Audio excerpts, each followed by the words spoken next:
एक बच्चा नहीं। हाँ, एक बच्चा निकला है। इसका चेक।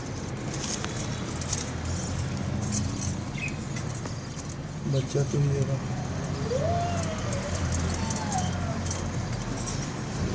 फिर क्या हुआ?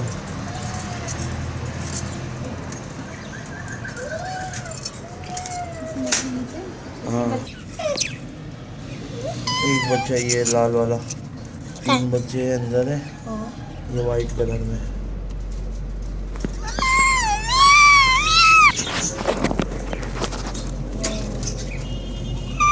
आई माशाल्लाह।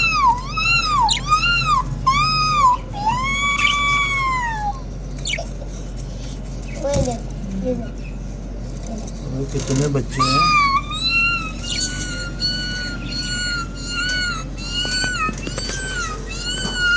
इस बार ये गंजे के माँ बाप ने ज़्यादा बच्चे दिए दोनों। किसको? इसके भी निकल गए ये हरे वाले जोड़ा जो अपने ऊपर था, कीड़े फेंके हुए हैं। और तीसरी बार अंडे दिए। अब देखना है ये सही अंडे या नहीं। इसके भी 1-2 बार अंडे थे, इसने भी दे दिए 3 अंडे। अब इनके 2 अंडे, बड़े अंडे हैं। एक अंडे की 1-2